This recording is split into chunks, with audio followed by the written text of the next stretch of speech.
தந்தை மகன் தூயாவியான நாமத்தினாலே ஜெபிக்கின்றோம். ஆண்டவரே, இந்த நேரத்தை ஆசீர்வதிப்பீராக. கேட்டுக்கொண்டிருக்கிற அனைவரையும் ஆசீர்வதிப்பீராக. ஆண்டவரே, உடைய அன்புக்காகவும் உடைய இரக்கத்துக்காகவும் உடைய கிருபைக்காகவும் நாங்கள் என்றென்றைக்கும் நன்றியோடு உம்மை துதிக்கின்றோம், ஸ்தோத்திரிக்கின்றோம்.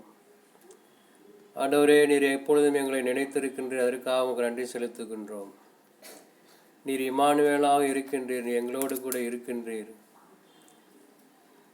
அதற்காக உமக்கு நன்றி செலுத்துகின்றோம், ஸ்தோத்திரிக்கின்றோம். ஆண்டவரே, இயேசு யார் என்கின்ற அந்த மகிமையான ரகசியத்தை எங்களுக்கு தொடர்ந்து நீர் பகிர்ந்து வருவதற்காக நன்றி செலுத்துகின்றோம். கிறிஸ்து யார் என்கின்ற அறிவே மெய்யான அறிவாக இருக்கின்றது. அதற்காக உமக்கு நன்றி செலுத்துகின்றோம். அந்த அறிவினால் எங்களை நிரப்புவீராக. எங்களுக்கு விடுதலை உண்டாகட்டும். உலகம் கொடுக்க முடியாத சமாதானத்தை நான் உங்களுக்கு தந்தேன் என்று சொன்னீர். அந்த சமாதானத்தினால் எங்களை நிரப்புவீராக. நாங்கள் இருக்கிற வண்ணமாகவே உம்முடைய சமூகத்துக்கு வந்திருக்கின்றோம். கிறிஸ்துவின் சமாதானம் எங்கள் உள்ளத்தை நிரப்பட்டும். இந்த வருடத்தின் துவக்கத்தில், இந்த வருடம் முழுவதும், வருகின்ற வருடம் முழுவதும் ஆண்டவரே, உம்முடைய சமாதானத்தினால் எங்கள் உள்ளம் நிரம்பி இருக்கட்டும். அதை நாங்கள் பெற்றுக்கொள்ளும்படியாக எங்களை தகுதியுள்ளவர்களாய் நீர் மாற்றுவதற்காக நன்றி செலுத்துகின்றோம். உம்மை துதிக்கின்றோம். ஆவியானவரே, நீர் தாமே இந்த சமாதானத்தை நீர் எங்களுக்கு கொண்டு வருகின்றீர். கிறிஸ்துவின் சமாதானத்தை எங்கள் உள்ளத்தில் நிரப்புகின்றவர் நீர் ஒருவரே. குடும்பங்களில் சமாதானம் உண்டாகட்டும். தேசங்களில் உடைய சமாதானம் உண்டாகட்டும் ஆண்டவரே. உலகத்தின் சமாதானங்கள் அல்ல, கிறிஸ்து தருகின்ற மெய்யான சமாதானம் ஒவ்வொரு உள்ளத்தையும் நிரப்பட்டும். கேட்டுக்கொண்டிருக்கிற ஒவ்வொருவரையும் நிரப்பட்டும் ஆண்டவரே. தேவ சமாதானம் எங்களை நிரப்பட்டும். கிறிஸ்துவின் சமாதானம் எங்களை நிரப்பட்டும். தூயாவியானவரின் ஐக்கியம் எங்களை நிரப்பட்டும் ஆண்டவரே. உம்முடைய நாமம் மட்டுமே மகிமை அடைவதாக. எங்கள் ஆண்டவராக இயேசு கிறிஸ்துவின் நாமத்தினாலே ஜெபிக்கின்றோம். ஆமென். இயேசு கிறிஸ்துவை சிலுவையில் அறையப்பட்ட அவரே என்று வேறொன்றையும் அறியாதிருக்க எனக்குள்ளும் உங்களுக்குள்ளும் தீர்மானிக்கின்றேன்.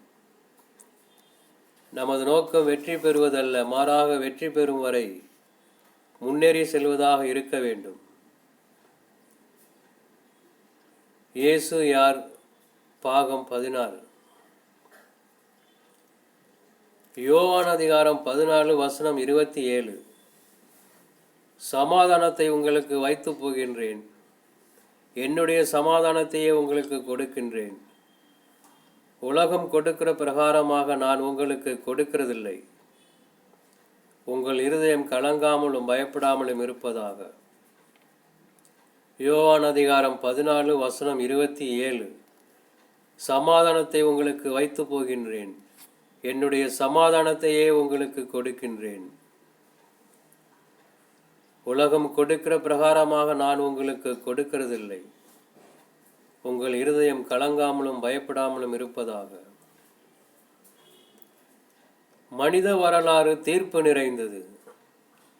மனிதர்கள் இறைவனின் தெய்வீக இரக்கத்திற்கும் கோபத்திற்கும் இடையில் வாழ்ந்து வருகின்றான். மனிதர்கள் இறைவனின் மீட்புக்கும் நியாய தீர்ப்புக்கும் இடையில் வாழ்ந்து வருகின்றான். நான் என்ன சொல்லுகின்றேன் என்று உங்களுக்கு புரிகின்றதா? மனித வரலாறு தீர்ப்பு நிறைந்தது. நாம் இப்பொழுது வாழ்ந்து வருகின்ற காலம் இது தேவனுடைய இரக்கத்தின் காலமாக இருக்கின்றது. தேவனுடைய இரக்கத்தின் காலத்துக்கும் வரப்போகின்ற நியாய தீர்ப்புக்கும் இடையில் நாம் வாழ்ந்து வருகின்றோம்.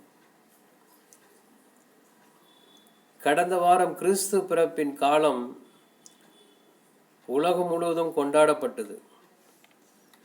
கிறிஸ்துவின் பிறப்பு இறைவனால் அனைத்து மனித குலத்திற்கும் வழங்கப்பட்ட மகா பெரிய ஏவு, தயவு, உதவி, வெகுமதியாகும். ஆனால் இதில் வினோதம் என்னவென்றால், நம்மில் எத்தனை பேருக்கு கிறிஸ்து இயேசு ஏன் பிறந்தார் என்று தெரியுமா? கிறிஸ்து பண்டிகை நாம் கொண்டாடினாலும் கிறிஸ்து ஏன் பிறந்தார், எதற்காக பிறந்தார் என்பதனை எத்தனை பேர் நம்மில் அறிந்திருப்போம்? கிறிஸ்து இயேசு ஏன் பிறந்தார் என்று தெரியாமல் கொண்டாடுவதின் விளக்கம், பொருள், அர்த்தம் அல்லது நாம் பெற்றுக்கொண்ட நன்மைதான் என்ன? கிறிஸ்து இயேசு ஏன் பிறந்தார் என்று தெரியாமல் கொண்டாடுவதின் விளக்கம் அல்லது பொருள், அர்த்தம், கிறிஸ்து பிறப்பினால் பெற்றுக்கொண்ட நன்மையும் தான் என்ன என்று நாம் சிந்திக்க வேண்டும். கிறிஸ்து இயேசு ஏன் பிறந்தார் என்று உங்களுக்கு தெரியுமா? கிறிஸ்து இயேசு ஏன் பிறந்தார் என்று அறிய வேண்டும் என்றால் அந்த நிகழ்வை நாம் அறிய வேண்டும். பொதுவாக கிறிஸ்து நம்முடைய பாவங்களை மீட்பதற்காக, பாவத்திலிருந்து நம்மளை மீட்பதற்காக, ரட்சிக்கும்படியாக கிறிஸ்து வந்தார் என்று நாம் அனைவரும் அறிந்திருக்கின்றோம். ஆனால் முழுமையாக அவருடைய விளக்கத்தை நாம் அறிய வேண்டும் என்றால், கிறிஸ்து ஏன் இந்த உலகத்துக்கு பிறந்தார் என்று நாம் அறிய வேண்டும் என்றால், அது முழுமையான விளக்கம் நாம் அந்த நிகழ்வை நாம் அறிந்திருக்க வேண்டும். என்ன நிகழ்வு அது? அந்த நிகழ்வு தொடக்கத்தில் ஏதேன் தோட்டத்தில் நிகழ்ந்த அந்த நிகழ்வாகும். பிசாசு மனிதனை தேவனிடத்தில் இருந்து பிரித்த அந்த நிகழ்வாகும். மனிதன் தேவனை இழந்த அந்த நிகழ்வாகும். பிரபஞ்சத்தின் தற்போதைய நிலையை புரிந்து கொள்ள வேண்டும் என்றால் கிறிஸ்து பிறப்பை நாம் அறிந்திருக்க வேண்டும். கிறிஸ்து பிறப்பை அறிய வேண்டும் என்றால் ஏதேன் தோட்டத்தில் நிகழ்ந்த அந்த நிகழ்வை அறிய வேண்டும். தேவன் தாம் உண்டாக்கின எல்லாவற்றையும் பார்த்தார். அது மிகவும் நன்றாயிருந்தது. தேவன் மனுஷனை செம்மையானவனாய் உண்டாக்கினார். அந்தபடியே தேவனுடைய சித்தத்தின்படி வாழ்ந்து வருகின்றனர் முதல் மனிதர்களான ஆதாமும் அவருடைய மனைவியும். எல்லாம் நன்றாக இருக்கும் வேளையில் தீயவன் பிசாசு அங்கே வருகின்றான். அந்த ஏதேன் தோட்டத்தில் நுழைகின்றான். ஆம், ஆதாமும் ஏவாளும் மகிழ்ச்சியாக வாழ்ந்து கொண்டிருக்கும் ஏதேன் தோட்டத்தில் நுழைகின்றான். முதல் மனிதர்களின் மகிழ்ச்சி, சந்தோஷம், சமாதானம் இப்பொழுது முடிவடைகின்றது. தீயவனின் நுழைவினால் முதல் மனிதர்களின் மகிழ்ச்சி, சந்தோஷம், சமாதானம் முடிவடைகின்றது. ஆம், இந்த பிசாசின் நுழைவினால், ஏதேன் தோட்டத்தில் நுழைவினால் மனித குலம் வீழ்ச்சி அடைகின்ற முதல் நாளாகும். தீமை உலகத்தில் நுழைந்தது இந்த தீயவனின் சூழ்ச்சியினால்.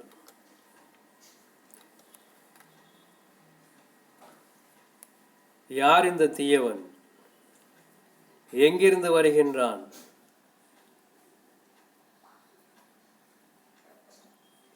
இந்த கிரியை செய்யும் இந்த சைத்தான் யார்? யார் இந்த தீயவன்? பிசாசு அல்லது சைத்தான். 1 யோவான் அதிகாரம் 3:8. பாவம் செய்கின்றவன் பிசாசினால் உண்டாயிருக்கின்றான். ஏனெனில் பிசாசானவன் ஆதி முதல் பாவம் செய்கின்றான். பிசாசுடைய கிரியைகளை அழிக்கும்படிக்கே தேவனுடைய குமாரன் வெளிப்பட்டார். 1 யோவான் அதிகாரம் 3:8. பாவம் செய்கின்றவன் பிசாசினால் உண்டாயிருக்கின்றான். ஏனெனில் பிசாசானவன் ஆதி முதல் பாவம் செய்கின்றான். பிசாசுடைய கிரியைகளை அழிக்கும்படிக்கே தேவகுமாரன் வெளிப்பட்டார். தீயவன், பிசாசு அல்லது சைத்தானின் கிரியைகளை அழிக்கும்படியாக வந்த இந்த தேவனுடைய குமாரன் யார்? இந்த தீயவனுடைய கிரியைகளை அழிக்கும்படியாக வந்த இந்த தேவனுடைய குமாரன் யார்?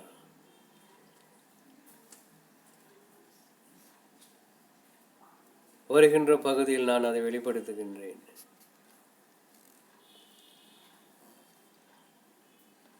கிறிஸ்து பிறப்பின் பொழுது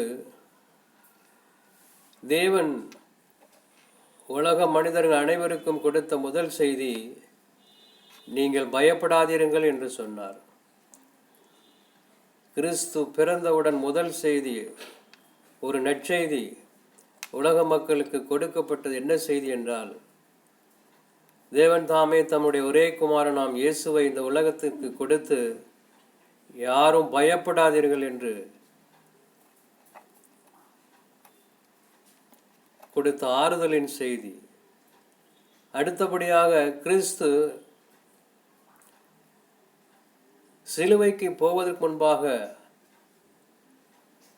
தேவன் கிறிஸ்துவின் வழியாக கொடுத்த செய்தி என்னவென்றால், உங்கள் இருதயம் கலங்காமலும் பயப்படாமலும் இருப்பதாக. கிறிஸ்து பிறக்கும் பொழுது தேவன் கொடுத்த செய்தி, நீங்கள் பயப்படாதீர்கள் என்று சொன்னார். கிறிஸ்து நமக்காக பிறந்து நமக்காக வாழ்ந்து தீயவனை அழிக்கும்படியாக சிலுவைக்கு போவதற்கு முன்பாக தேவன் தாமே கிறிஸ்துவின் வழியாக கொடுத்த வாக்குத்தத்தம், உங்கள் இருதயம் கலங்காமலும் பயப்படாமலும் இருப்பதாக. உங்களுக்கு சமாதானம் உண்டாகட்டும், உங்களுக்கு பயம் உண்டாகாமல் இருப்பதாக என்று தேவன் தாமே கிறிஸ்துவின் வழியாக கொடுத்த கடைசி செய்தியாகும். முதலாவதாக நீங்கள் பயப்படாதீர்கள் என்று சொன்ன ஆண்டவர் கிறிஸ்து சிலுவையில் போகும் முன்னாக சொன்ன வார்த்தை, உங்கள் இருதயம் கலங்காமலும் பயப்படாமலும் இருப்பதாக. இந்த வருடத்தில் தேவன் தாமே இந்த வாக்குத்தத்தத்தை நம் ஒவ்வொருவருக்கும், நம் குடும்பங்களில் இருக்கிற ஒவ்வொருவருக்கும்